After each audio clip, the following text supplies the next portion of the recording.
പാഠം 1101 ബീഫ് ഉണ്ടാക്കിയ കഥ.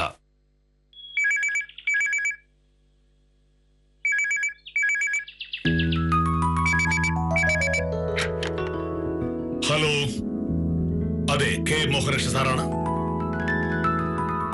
ഇല്ല, മനസ്സിലായില്ല. എന്താ മനസ്സിലാകുന്നു? നാട്ടിലുള്ള മുഴുവൻ പേരുടെയും ശബ്ദം മനസ്സിലാക്കലല്ല എന്റെ ജോലി. ഞാനൊരു വില്ലേജ് ഓഫീസറാണ്. ചെറിയച്ഛനായിരുന്നോ? അല്ല, ശബ്ദം എനിക്ക് പെട്ടെന്ന് പിടികിട്ടിയില്ല. എന്തുപറ്റി? ജലദോഷമുണ്ടോ? ആഹാ, ഇവിടെയോ? എപ്പോഴെത്തി? ഓ, എന്താ വിശേഷം? ആ, നന്നായി. ഒരു കാര്യം ചെയ്യാം, ചെറിയച്ഛൻ ഇങ്ങോട്ട് പോരെ. ഇവിടെ ഒരു കാപ്പി കുടിക്കാം നമുക്ക്. ഭാമയുണ്ട് അടുക്കളയില. ആ, ശരി ശരി. ഭാമേ.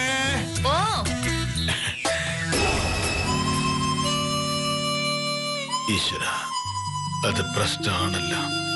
ചെറിയച്ഛൻ വരുന്ന കാര്യം പറയുമ്പോഴേ അവള് ചാടിക്കടിക്കാൻ തുടങ്ങും.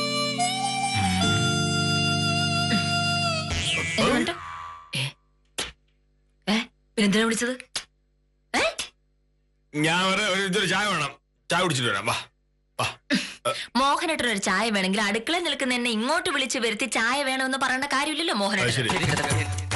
മോഹനേട്ടൻ വേറെന്താ ആവശ്യത്തിനാ വിളിച്ചത്? അതെന്താന്ന് പറ. ഒന്നുമില്ലെന്ന് പറഞ്ഞില്ലേ? എനിക്കൊരു ചായ തരാൻ പറ്റുമില്ലേ? ചുമ്മാ ആളെ കളിയാക്കാത്ത കാര്യം പറ മോനേട്ടാ. ഒന്നുമില്ല, എനിക്കൊരു ചായ കുടിക്കണമെന്ന് തോന്നി, അതുകൊണ്ട് ഞാൻ വിളിച്ചു. ഒരു ചായ എടുത്താ. ഫോൺ വിളിച്ചാരായിരുന്നു? നീയാണോ? അല്ല, എനിക്കങ്ങനെ ഓരോ ദിവസം എത്ര ഫോൺ വരുന്നു. അത് ആരാണ് നിന്നോട് പറയാൻ പറ്റുമോ? വക്കീലേ, ആ ഊത്ത് ഒന്നിനെ കാണാനോ? അത് എന്താണ്? പോയി നോക്ക്. ചെല്.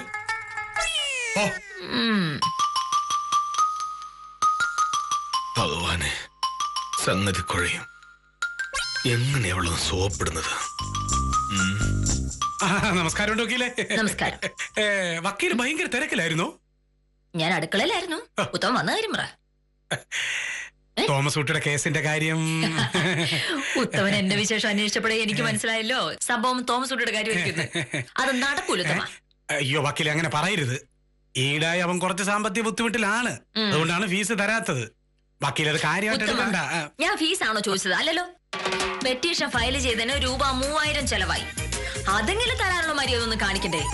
കക്ഷി ചെലവാക്കേണ്ട കാശ് വക്കീല് ചെലവാക്കുന്നത് ഏത് നാട്ടിലെ മര്യാദ ഉത്തമ? അല്ല, വക്കീലിപ്പോ പറയുന്നതൊക്കെ ശരി തന്നെയാണ്. പക്ഷേ ഒരു പക്ഷേയില്ല. എനിക്ക് ചെലവായ കാശ് 3000, കേസിന്റെ അഡ്വാൻസ് ആയിട്ട് 2000. ഇതെല്ലാം ചേർത്ത് ആകെ 5000 രൂപ എപ്പോ എന്റെ കയ്യിലേക്ക് തരുന്നു അപ്പോ അല്ലാതെ ഇനി കേസിന്റെ കാര്യം ആലോചിക്കുന്ന പ്രശ്നമേ ഉദിക്കുന്നില്ല. അല്ല, അടുത്ത തിങ്കളാഴ്ച പൈസ തരാന്ന് അവൻ എന്റെ അടുത്ത് പറഞ്ഞിട്ടുണ്ട്. അപ്പൊ തിങ്കളാഴ്ച കേസിന്റെ കാര്യം നോക്കാം. അല്ല, അത് ഒരു പ്രശ്നം എന്തെന്ന് പറഞ്ഞു കഴിഞ്ഞാ, ഇക്കാര്യം പറഞ്ഞ് വെറുതെ എന്റെയും ഉത്തമന്റെ സമയം കളയാനേ പാടില്ല. എനിക്ക് ഒരുപാട് പണിയുള്ളതാണ്. ശരി, അപ്പൊ ആ വഴിക്ക് രക്ഷയില്ല. തോമസ് കുട്ടിയുടെ കാര്യം ഗോവിന്ദ. നമസ്കാരമുണ്ട് സാറേ. നമസ്കാരം. ഞാൻ വിചാരിച്ചു സാറ് തിരക്കിലായിരിക്കുമെന്ന്. ആ തോമസ് കുട്ടിയുടെ കേസിന്റെ കാര്യം വക്കീലിന്റെ അടുത്ത് സംസാരിക്കാൻ വേണ്ടി വന്നതാ. എന്താണ് സാറേ, എന്തോ പ്രശ്നമുണ്ടല്ലോ? സാർ എന്നെ നോക്കി നിൽക്കായിരുന്നു. ഒരു വലിയ പ്രശ്നമുണ്ട്. അയ്യോ, എന്താ സാറേ? എന്റെ ഒരു ചെറിയച്ഛനുണ്ട്, സുധാകരൻ ചെറിയച്ഛൻ. പുള്ളിക്കാരൻ എന്തോ ആവശ്യത്തിന് ടൗണിൽ വന്നിട്ടുണ്ട്. 9:30 ആകുമ്പോ ഇങ്ങോട്ട് വരും. അതിനെന്താ സാറേ പ്രശ്നം? ഈ ചെറിയച്ഛ ആള് പ്രശ്നക്കാരനാണോ?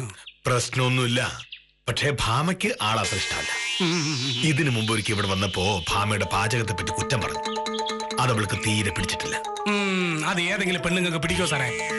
വക്കീലല്ല, ഇനിയിപ്പൊ കളക്ടർ ആയാലും പ്രധാനമന്ത്രി ആയാലും പെണ്ണാണോ, അവരുടെ പാചകത്തെ ആര് കുറ്റം പറഞ്ഞു കഴിഞ്ഞാൽ അവർക്ക് സഹിക്കൂല. സുധാകരൻ ചെറിയച്ഛന് ബീഫ് വലിയ ഇഷ്ടം. കഴിഞ്ഞ പ്രാവശ്യം വന്നപ്പോ ഞാൻ പറഞ്ഞത് കൊണ്ട് ഭാമ ബീഫ് ഉണ്ടാക്കി. ചെറിയച്ഛൻ 2 ദിവസം കഴിഞ്ഞ് പോകുന്ന ഞാൻ കരുതിയത്. ഇതിപ്പോ ഇങ്ങനെ ധൃതി പിടിച്ചു പോകേണ്ട കാര്യമുണ്ടോ? അത് നിനക്കറിയാഞ്ഞിട്ടാ. നാട്ടിൽ ചെന്നിട്ട് ഒരുപാട് കാര്യങ്ങളുണ്ട്. പറമ്പിലെ പണിക്കൊക്കെ എന്റെ ഒരു നോട്ടം ചെന്നില്ലേ പ്രശ്നം. ചെറിയ ചിത്രവേ റെഡിയായോ? ആ, ഇപ്പൊ ഇറങ്ങിയ 9:30 ബസ്സിൽ പിന്നെ താമസിച്ചാൽ ശരിയാവില്ല. ആ, പിന്നെ ഭാമേ, നിന്നോടൊരു കാര്യം പറയണമെന്ന് ഞാൻ ഓർത്തിരിക്കുകയായിരുന്നു. എന്ത് ചെറിയ? ഇന്നലെ രാത്രി നീ ഉണ്ടാക്കിയ ബീഫ് കറി കഴിച്ചപ്പോഴേ പറയണമെന്ന് വിചാരിച്ചതാ. വീട്ടിൽ വിലാസിന് വെക്കുന്ന ബീഫിൽ കുരുമുളക് കുറച്ച് അധികം ഇടാറുണ്ട്. സംഗതിയൊക്കെ കൊള്ളാം, പക്ഷെ അത് അത്ര പോരെന്നാ എന്റെ അഭിപ്രായം. നാട്ടിൽ യാക്കോബിന്റെ ചായക്കടയിൽ ബീഫ് കിട്ടും.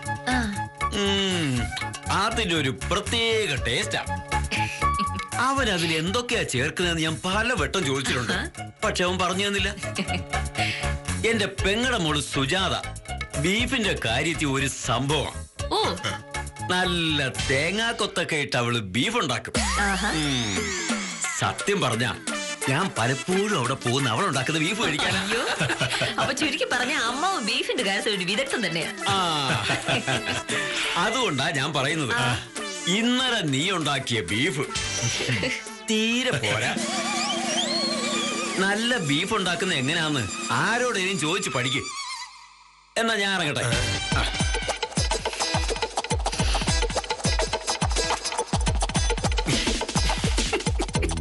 എന്താ വിളിക്കുന്നത്? ഇന്നലെ ഞാൻ ഉണ്ടാക്കി 1 കിലോ ബീഫ് ഞാൻ വരിച്ചു വരച്ച് നിന്നിട്ട് ഇപ്പൊ കുറ്റം പറയുന്നു. ചെറിയച്ഛൻ ഇനി വരുമല്ലോ, ശരിയാ കൊടുക്കാൻ ഞാൻ. ഏടാ ഒരു ബീഫ് വിദഗ്ധം വന്നേക്കുന്നു.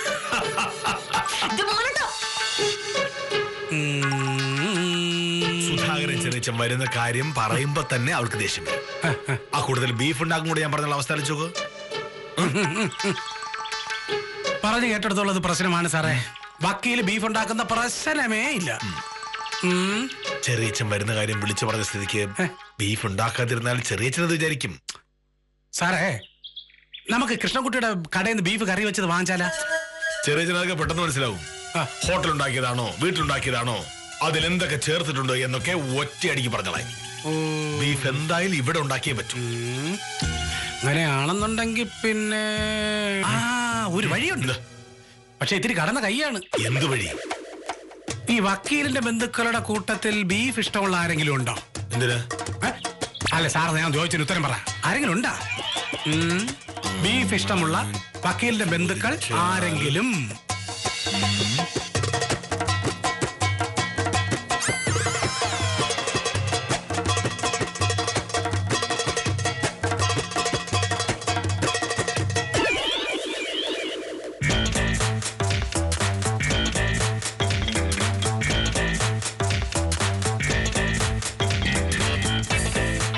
മോരേഷ, നീ എന്താ കാപ്പ് കുടിക്കാൻ വരാത്ത? കുറച്ച് ജോലി തീർക്കാനുണ്ടായിരുന്നു. എന്റെ മോനേഷ, നമ്മൾ ജോലി ചെയ്യുന്ന എന്തിനാ? 3 നേരം വയറ് നിറച്ച് എന്തെങ്കിലും കഴിക്കാനാ. അപ്പൊ പിന്നെ അങ്ങനെ കഴിക്കാനുള്ള അവസരം കിട്ടുമ്പോ അത് ചെയ്യാതെ ഇവിടെ ഇങ്ങനെ കുത്തിയിരുന്ന് എഴുതുന്നത് ശരിയാണോ? ഈ ജോലി ചെയ്യാനുള്ള ചെയ്ത് തീർക്കണ്ടേ മാവ? എന്താ രണ്ടുപേരും കൂടി വലിയ ചർച്ച? ഞാൻ അവനോട് പറയായിരുന്നു, ഭക്ഷണം കഴിക്കാൻ അവസരം കിട്ടുമ്പോ കഴിച്ചോണോന്ന്. ഇല്ലെങ്കിൽ പിന്നെ അതിനുള്ള അവസരം കിട്ടിയില്ലാന്ന് വരും. എന്റെ മരുമോളായതുകൊണ്ട് പറയല്ല മോനുഷ, ഇവളുടെ കൈപ്പുണ്യമാണ് കൈപ്പുണ്യം. ഇന്ന് ഇവളുണ്ടാക്കിയ അത്രയും രുചിയുള്ള ബീഫ് എന്റെ ജീവിതത്തിൽ ഞാൻ കഴിച്ചിട്ടില്ല. സത്യത്തിൽ ഇവളെ കെട്ടിയത് നിന്റെ ഭാഗ്യമാണ്. അല്ലെങ്കിൽ വായ്ക്ക് രുചിയായിട്ട് എന്തെങ്കിലും വെച്ചുണ്ടാക്കി കഴിക്കാൻ നിന്നെ കൊണ്ട് പറ്റുമായിരുന്നോ? ഓ, നീ ആണെങ്കിൽ ഒരു ഭൂലോക പിശുക്കൻ. പറ്റിയാൽ വെള്ളവും വായും കഴിച്ച് കഴുകിയെന്നാണല്ലോ നിന്റെ ഒരു രീതി. അല്ല, അയ്യോ മോഹനേട്ടൻ അങ്ങനെയൊന്നല്ല അമ്മാവ. എപ്പോഴും ഒരുപാട് സാധനങ്ങൾ വാങ്ങിച്ചോണ്ട് വരും. അത് വെച്ചുണ്ടാക്കാനുള്ള മടി കൊണ്ട് ഞാനും പറയാറുള്ളത് ഒന്ന് വാങ്ങണ്ട മോഹനേട്ടാന്ന്. ബീഫ് 2 കിലോ വാങ്ങണമെന്ന് നീ പറഞ്ഞപ്പോ 1 കിലോയിൽ കൂടുതൽ വാങ്ങുന്ന പ്രശ്നമേ ഇല്ല നിവൻ തർക്കിക്കുന്ന ഞാൻ കേട്ടല്ലേ. 2 കിലോ ബീഫ് വാങ്ങിയിരുന്നെങ്കിൽ ഇന്ന് ഉച്ചയ്ക്കും വൈകിട്ടും കഴിക്കായിരുന്നു. അയ്യോ, എന്റെ കയ്യിൽ നിന്നല്ലോ വാങ്ങിക്കൂട്ടും. ഞാൻ ജോലി ചെയ്തുണ്ടാക്കിയ കാശ് കൊണ്ട് ബീഫ് വാങ്ങിയിട്ട് 3 വട്ടം വെട്ടി മുഴുങ്ങിട്ട് എന്നെ കുറ്റം പറയുന്നു. ഇനി ഇങ്ങോട്ട് കയറി വരുമല്ലോ. അന്ന് വല്ല മത്തങ്ങ കുമ്പളങ്ങ ഞാൻ വാങ്ങി പോയി കൊടുക്കും. ബീഫ് ഈറ്റേ നിർത്തിക്കും.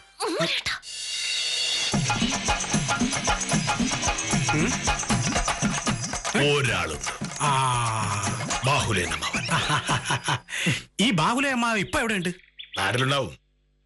എന്നാ സാർ ഒരു കാര്യം ചെയ്യും, ഇപ്പൊ വരുന്നത് വക്കീലിന്റെ ബാഹുലേയൻ അമ്മാവനാണെന്ന് സാർ പറയണം. ഞാനിപ്പോ ഇവിടുത്തെ ഫോണിലോട്ട് വിളിക്കാം. സാർ അത് എടുക്കണം. വിളിക്കുന്നത് ബാഹുലേയൻ അമ്മാവനാണ്. ഞാനിപ്പോ ഇവിടെ ടൗണിലുണ്ട്, ഞാനിപ്പോ അങ്ങോട്ട് വരും എന്ന് ബാഹുലേയൻ അമ്മാവൻ പറയുന്നു. ഫോൺ കട്ട് ചെയ്തിട്ട് സാർ ഇക്കാര്യം വക്കീലിന്റെ അടുത്ത് പറയുന്നു. വക്കീൽ എന്തോ ചെയ്യും? സാറേ, സ്വന്തം ബന്ധുക്കൾ വീട്ടില് വിരുന്നുകാരായിട്ട് വരുന്നു എന്ന് പെണ്ണുങ്ങൾ അറിഞ്ഞു കഴിഞ്ഞാൽ അവർക്ക് പിന്നെ കണ്ണ് കാണൂല. അവർക്ക് വേണ്ടതൊക്കെ ഇവർ ഉണ്ടായി കൊടുക്കും, ഉറപ്പല്ലേ? സാറേ, വരുന്നത് ബാഹുലേയൻ അമ്മാവനെന്ന് ഓർത്ത് വക്കീല് തരക്കേടില്ലാത്തൊരു സദ്യ ഉണ്ടാക്കും. അതിൽ ബീഫ് ഉണ്ടാവുന്നുള്ള കാര്യം ഉറപ്പാണ്. ഇനിയിപ്പോ ബീഫിന്റെ കാര്യം വക്കീല് മറന്നാലും സാറൊന്ന് ചെറുതായിട്ടൊന്ന് മേടി ബാഹുലേയൻ അമ്മാവന് ബീഫ് ഇഷ്ടമല്ലേ എന്നൊന്ന് ചെറുതായിട്ട് ഓർമ്മിച്ചു കൊടുക്കണം. വിശ്വസിക്കോ സാറേ? വക്കീല് തിരിച്ച് ബാഹുലേയൻ അമ്മാവനെ വിളിക്കാതെ സാറ് നോക്കണം. ബാക്കിയൊന്നും ഒരു പ്രശ്നമില്ലാതെ നടക്കും. ഇനിയിപ്പോ ഒന്നും ആലോചിക്കാനൊന്നുമില്ല. സാർ ഇപ്പൊ അങ്ങോട്ടേക്ക് ചെല്ലുക. ഞാനിപ്പോ ലാൻഡ് ലൈനിലേക്ക് വിളിക്കും. വക്കീലിനെ ബാഹുലേയൻ അമ്മാവനാണെന്ന് തോന്നത്തക്ക രീതിയിൽ അങ്ങ് സംസാരിച്ചോണ്ടാ മതി. ഓക്കെ, ഞാൻ ഇപ്പൊ വിളിക്കാമേ ഫോൺ.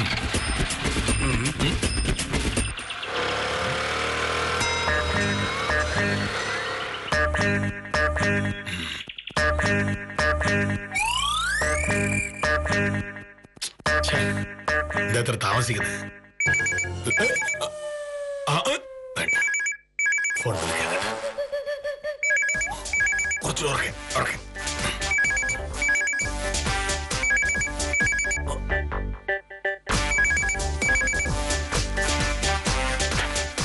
ഹലോ ഉത്തമ, സംഗതി ഓക്കെ. അപ്പൊ ഉത്തമ സ്ഥലമുണ്ടോ? ഹലോ, എന്തൊക്കെയുണ്ട് ബാഹുലേയൻ മാവ വിശേഷങ്ങൾ? സുഖം തന്നെയല്ലേ? ബാബയുടെ ഉണ്ട്. പിന്നെ എപ്പോഴാ? അത് ശരി. എന്തൊക്കെയാ വിശേഷങ്ങൾ? ശരി ബാഹുലേയൻ മാവ, ഞാൻ ബാബയോട് പറയാം.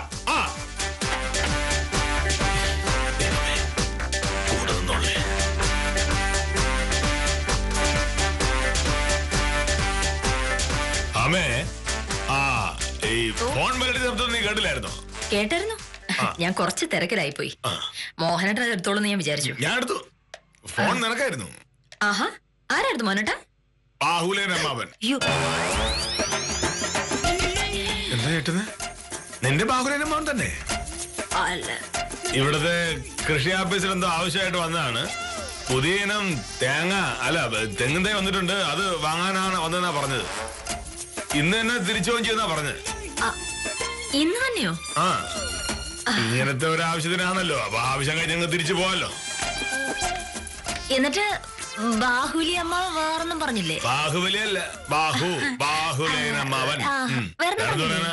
ഞാൻ പറഞ്ഞു ബാബ വിളിച്ചു കൊടുക്കാന്ന്. വേണ്ട, അതിന്റെ കാര്യമില്ല. ഞാൻ ഒരു നേരം മോനുഷാ നീ എന്നെ പറഞ്ഞാ മതി എന്ന്. നീ എന്താ ആലോചിക്കുന്നത്? ബാഹുലമ്മാവൻ തന്നെ വിളിച്ചത്? അല്ല മോഹനേട്ടാ, ഞാൻ ആലോചിക്കായിരുന്നു. അത് ഏതൊരു കാര്യമില്ല, ഞാൻ ഒന്ന് വെറുതെ പറയോ? ശരിക്കും ബാഹുലേയൻ അമ്മാവൻ വരുന്നുണ്ട്.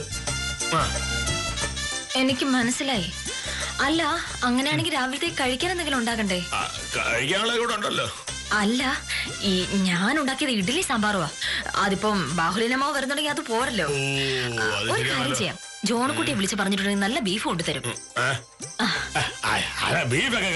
നേരമുണ്ടോ? അതിനെന്ത് നേരം വേണം മോഹനേട്ടാ? ഇപ്പം ജോണക്കുട്ടിയെ വിളിച്ച് പറഞ്ഞിട്ടുണ്ടെങ്കിൽ 10 മിനിറ്റ് കൊണ്ട് സാധനം വരും. പിന്നെ ഒരു 30 മണിക്കൂർ. എന്തായാലും 9 മണി കഴിയുമ്പോഴേക്കും അപ്പം ബീഫ് റെഡി. എന്തായാലും ബാഹുലേനമ്മാവൻ ഇവിടെ വരെ വരികയല്ലേ, ഇഷ്ടമുള്ളത് എന്തെങ്കിലും ഉണ്ടാക്കി കൊടുക്കണ്ടേ മോനേട്ടാ? ഞാനൊന്ന് ജോൺകുട്ടിയെ വിളിക്കട്ടെ. അവൻ എന്റെ ആളുകൾ വരുമ്പോ എന്ത് സ്നേഹം. ഇനി അവള് ബാഹുലേനമ്മാവനെ വിളിക്കോ?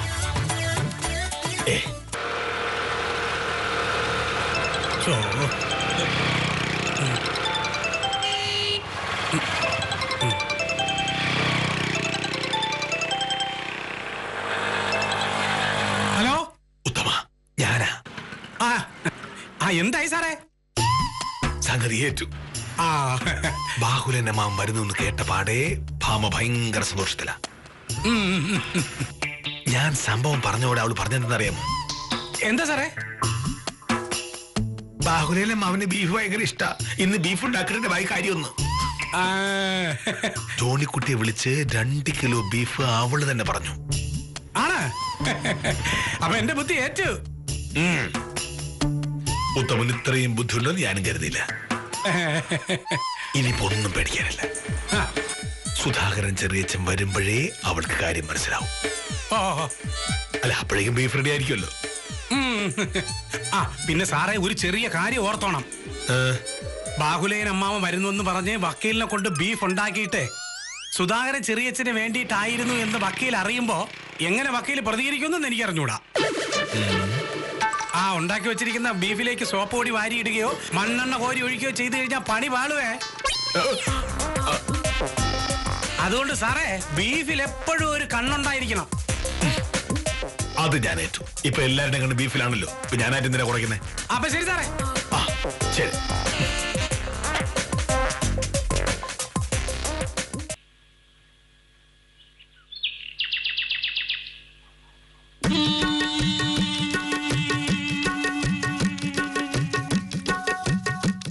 ആഹാ, 9 മണി കഴിഞ്ഞപ്പോഴേക്കും മോഹനായിട്ട് റെഡിയായോ? ഇതെന്തു പറ്റി? എനിക്ക് കുറച്ച് നേരത്തെ പോണം. അതെന്ത് വർത്താനാ? ബാഹുലേൻ അമ്മാവൻ 10 മിനിറ്റ് കൊണ്ട് വരില്ലേ? അത് കഴിഞ്ഞിട്ട് പോയാ പോരെ? അതൊന്നും ശരിയാവില്ല. ബന്ധുക്കൾ വീട്ടിൽ വരുന്നെന്ന് പറഞ്ഞ് ആഫീസിൽ താമസിച്ചെത്താൻ പറ്റുമോ നമുക്ക്?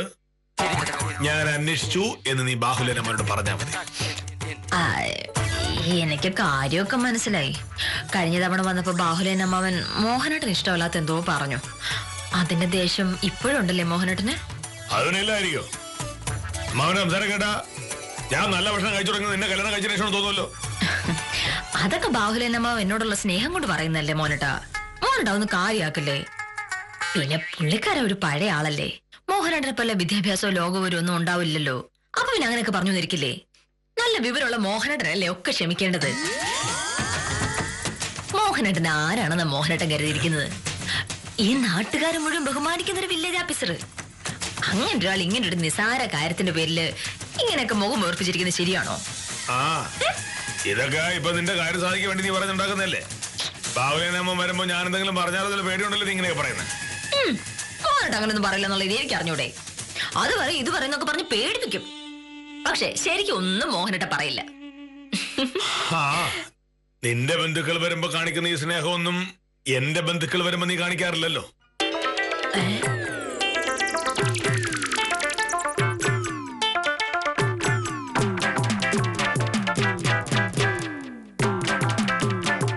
അതെന്താ മോഹനേട്ടൻ അങ്ങനെ പറഞ്ഞത്? മോഹനേട്ടൻ ഏത് ബന്ധു വന്നപ്പോഴാണ് ഞാൻ സ്നേഹം കാണിക്കാതിരുന്നത്? എത്രയോ പേർ. ഇന്നാളൊരു ദിവസം എന്റെ പാവം ചെറിയച്ഛൻ വന്നിട്ട് പോയപ്പോ നീ പറഞ്ഞേക്ക് എനിക്ക് ഓർമ്മയുണ്ട്. ഓ, സുധാകരൻ ചെറിയച്ഛന്റെ കാര്യമാണോ മോഹനേട്ടൻ പറഞ്ഞേ? അതൊക്കെ ഇത്ര വലിയ കാര്യമാക്കാനുണ്ടോ മോഹനേട്ടാ? ചെറിയച്ഛൻ പോകാൻ നേരത്തെ എനിക്കൊന്നും വെച്ചുണ്ടാക്കാൻ അറിയില്ല എന്ന് പറഞ്ഞു. അപ്പൊ പിന്നെ ആർക്കാരും ദേഷ്യം വരൂലേ? ദേഷ്യം വന്നപ്പോ ഞാൻ എന്തോന്ന് പറഞ്ഞു? പറഞ്ഞത് ചെറിയച്ഛനോടല്ലോ മോഹനേട്ടനോടല്ലേ? ചെറിയച്ഛൻ പോയതുകൊണ്ടല്ലേ ചെറിയച്ഛനോട് പറയായിരുന്നു. ഇനിയും ചെറിയച്ഛൻ വന്ന് നീ പറയാന്ന് എനിക്ക് ഉറപ്പാ. ഇങ്ങനെയാണോ മോഹനേട്ടൻ എന്നെ കുറിച്ച് കരുതി വെച്ചിരിക്കുന്നത്? മോഹനേട്ടന്റെ ചെറിയച്ഛനോട് ഞാൻ അങ്ങനെ പറയൂ? അടുക്കള നല്ല ഒന്നാതിന്റെ ബീഫ് ഉണ്ടാക്കി വെച്ചിട്ടുണ്ട്. ബാഹുലേൻ അമ്മാവന് വേണ്ടി ഇന്നുണ്ടാക്കിയതിനെക്കാട്ടിലും നല്ല ബീഫ് കറി അടുത്ത പ്രാവശ്യം സുധാകരൻ ചെറിയച്ഛൻ വരുമ്പോ ഞാൻ ഉണ്ടാക്കി കൊടുക്കും. അത് പോരെ?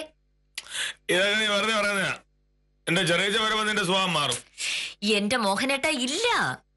മോഹനേട്ടൻ നാണക്കേട് ഉണ്ടാക്കുന്നൊന്നും ഞാൻ പറയുകയില്ല, ചെയ്യുകയില്ല.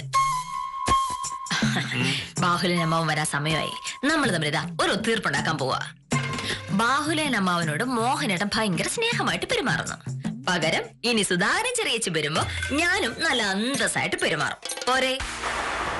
സുധാകരൻ ചെറിയച്ഛൻ എന്ന് വന്നാലും സത്യഭാമ ഒരു വാക്ക് പറഞ്ഞ വാക്ക മോനേട്ടാ. ചെറിയച്ഛൻ ഇനി എന്ന് ഇവിടെ കയറി വന്നാലും ചെറിയച്ഛന് ഇഷ്ടമുള്ള ബീഫ് കറി ഞാൻ ഉണ്ടാക്കി കൊടുക്കുകയും ചെയ്യും, നന്നായിട്ട് പെരുമാറുകയും ചെയ്യും. പോരെ?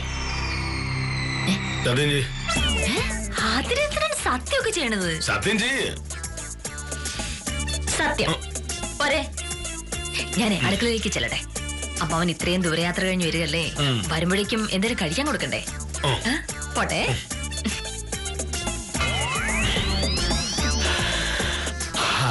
അങ്ങനെ അത് ഏറ്റു. ഇനി ചെറിയച്ഛൻ പോകുന്നത് വരെ അവൾ ഒരു പ്രശ്നം ഉണ്ടാക്കില്ല.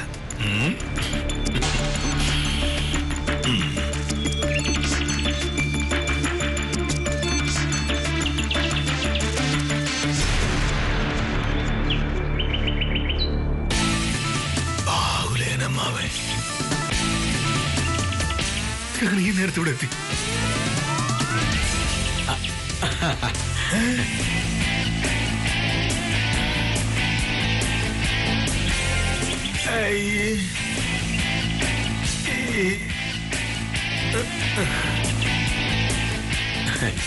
മോനേഷ, എന്തൊക്കെയുണ്ട് വിശേഷങ്ങൾ?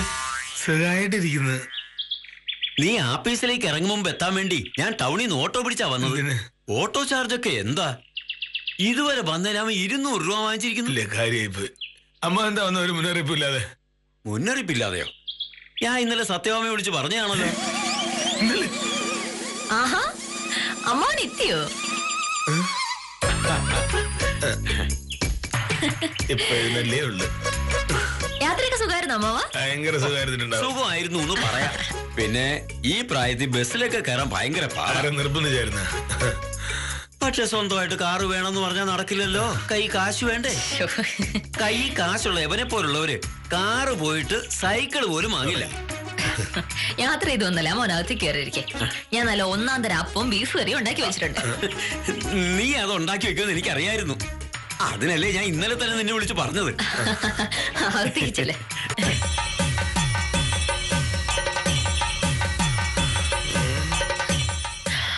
മോഹനന്റെ ചെറിയൊരു അന്താളിപ്പുണ്ടായിന്ന് എനിക്കറിയാം. വേറെ ഒരു വഴിയില്ലാത്തോണ്ട് ഞാൻ ചെയ്തതാ. എന്നോട് ദേഷ്യപ്പെടരുത്. ഇന്നലെ രാത്രി അമ്മാവൻ വിളിച്ചിട്ട് ഇങ്ങോട്ട് വരുന്നുണ്ടെന്ന് പറഞ്ഞിരുന്നു. സത്യം പറയാൻ ഞാനപ്പൊ ഞെട്ടിപ്പോയി. കഴിഞ്ഞ പ്രാവശ്യം അമ്മാവനോടൊന്ന് പോയപ്പോ മോഹനേട്ടൻ പറഞ്ഞ ഡയലോഗ് എനിക്ക് പെട്ടെന്ന് ഓർമ്മ വന്നു. ഇനി മേലിൽ അമ്മാവനോട് വന്നിട്ടുണ്ടെങ്കിൽ ബീഫ് പോയിട്ട് പച്ചവെള്ളം പോലും കൊടുക്കൂലെന്ന്. അമ്മാവൻ വരുന്ന കാര്യം പറഞ്ഞിട്ടുണ്ടെങ്കിൽ മോഹനേട്ടൻ ഉടക്കുമെന്ന് എനിക്ക് അറിയാവുന്നതുകൊണ്ട് ഞാൻ അപ്പൊ ചെറിയൊരു നമ്പർ ഇറക്കിയതാ. സത്യപാലനെ കൊണ്ട് ഫോൺ വിളിപ്പിച്ച് സുധാകരൻ ചെറിയച്ചനാണെന്ന് പറഞ്ഞു. ഇല്ല, മനസ്സിലായില്ല. എന്താ മനസ്സിലാവുന്നത്? നാട്ടിലുള്ള മുഴുവൻ പേരുടെയും ശബ്ദം മനസ്സിലാക്കലല്ല എന്റെ ജോലി. ഞാനൊരു വില്ലേജ് ഓഫീസറാണ്.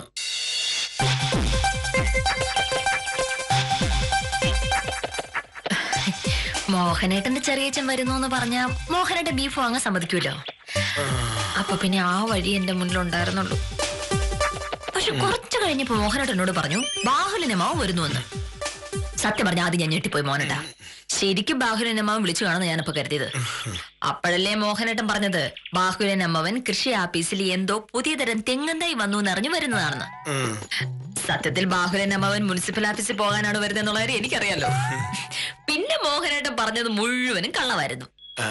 അതോടെ എനിക്ക് മനസ്സിലായി ചെറിയച്ഛനാണ് വരുന്നതെന്ന് അറിഞ്ഞിട്ടുണ്ടെങ്കിൽ ഞാൻ ബീഫ് ഉണ്ടാക്കില്ല എന്ന് ഓർത്താണ് മോഹനേട്ടൻ ബാഹുലേൻ അമ്മാവനാണ് വരുന്നതെന്ന് പറയുന്നത്.